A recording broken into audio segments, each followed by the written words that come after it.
नमस्कार जी, कैसे हैं आप सब? आशा करती हूँ आप सब खुश हैं, स्वस्थ हैं और सुबह का टाइम है और मम्मी तो जा ही रही थी सत्संग में।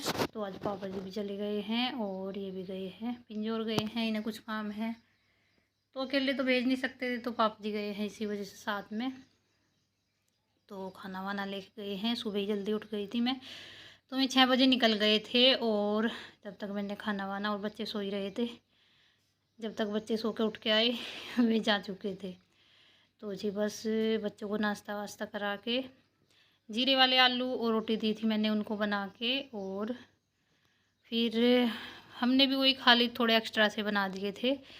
तो जी इधर ये घास लेके आए थे पापा जी, बाजरा तो एक्स्ट्रा लेके आए थे, मतलब शाम के टाइम भी लेके आ गए थे। कल वैसे तो सुबह को ही लेके आते हैं, पर उनको पता था कि कल वहाँ जाना है तो ये एक गठड़ी एक्स्ट्रा लेके आ गए थे। और जो मैंने इसमें रेड़ी में डाली है ये सुबह लेके आए थे। तो जी ये इधर नीचे पड़ी हुई थी, तो मैंने रेडी में इसको रख के और झाड़ू वाड़ू लगा रही हूँ, फैली हुई थी। तो वैसे तो पापा जी बोल के गए हैं इसको काटना मत, मतलब आज का तो पड़ा ही है घास शाम तक का। तो फिर देखते हैं क्या होता है। ये तो काट दूंगी मैं, वैसे तो पापा जी मना करते हैं कि अकेले मत काटा करो, करंट आता है इसमें।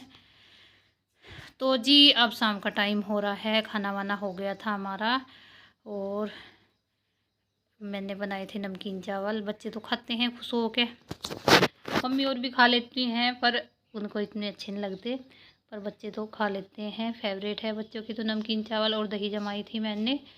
तो ये घास, वैसे पापा जी का फ़ोन आया था कि घास मत काटना, पर अभी घास ख़त्म हो गया है। अंकल जी को बोला होगा उन्होंने, तो बोल रहे थे मैं ही काट लूँगा, आगे सूखा भूस घेर दिए, सानी कर दिए। तो मैंने सोचा सूखा भूस कहाँ खा पाएंगे, तो जी चलो देखते हैं काट के। वैसे तो काटा है मैंने पहले, मम्मी होती थी तब, तो मुझे तो ये भी नहीं अंदाज़ा है कि ये मोटर और नीचे को होती है थी कि ऊपर को। तो मैंने पहले नीचे किया फिर ऊपर किया, तब जाके ये चली।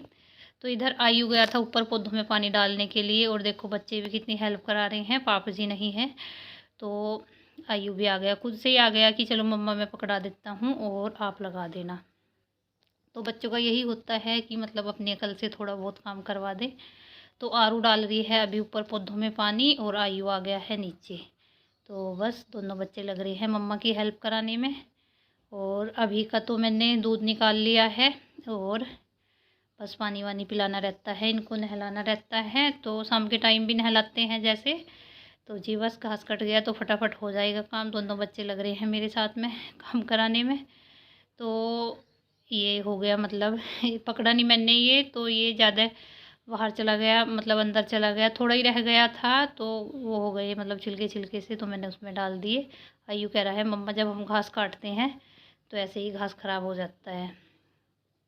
तो आयु चला गया है, अब ऊपर गया है, आरू के पास गया है देखने के लिए आरू क्या कर रही है। और बस ये सुबह की मतलब 2 सन्नी जैसे सुबह को होती है, तो उसके लिए काफ़ी होगा ये।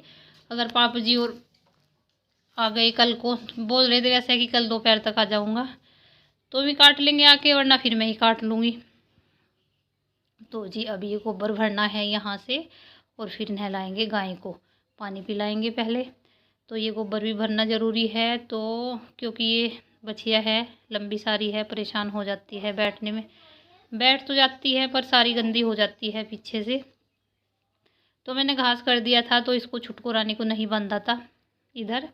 तो जैसे घास कर देते हैं तो ये घास में लगी रहती है, अगर घास नहीं करते तो ये इधर उधर जैसे दूध निकालते हैं तो परेशान करती है, मतलब चूंघने की कोशिश करती है। तो जी घास में लग गई थी। अब आयु आया है कि मम्मा पानी पिला देता हूँ मैं, तो ये पानी पिला रहा है, तसला रख दिया है। अगर तसला रख देते हैं तो दोनों आराम से पी लेती हैं ये, बाल्टी में दोनों की खींचतान रहती है इनकी। तो ये बोल रहा था कि मैं पानी डाल दूँ इनके ऊपर, मैं कहा डाल दे। तो ये डाल रहा है पानी, और डर भी रहा है क्योंकि कम जाते हैं बच्चे गाय के पास, कुछ इनके लात मारने का खतरा रहता है। तो फिर मैं बता रही हूँ इसको, मैं कहा कुछ नहीं कहती ये गाय का, तो जब इसको मतलब पैरों पे हाथ वाथ लगाते हैं तब लात मारती है ये। तो मैं इसको बता रही हूँ मैं कैसे ऐसे नहला दे। तो ये इसको बता के मेरे और बाकी का बहुत सारे काम हैं तो मैं वो कर रही हूँ। और अब दे रही हूँ इसको दवाई। आयु भी लगी रहा है पानी वानी पिला के उसको। तो ये दवाई है इसको। अब इसके पैर को काफ़ी आराम है, मैंने बताया था इसके पैर में हो रहा था, डॉक्टर को बुलाया था, वैसे फिटकरी से कुछ भी आराम नहीं हुआ था, तो दवाई लाए, इंजेक्शन लगे इसके 2-3, जब जाके इसको आराम हुआ। तो जी बस आप कमेंट करके बताना।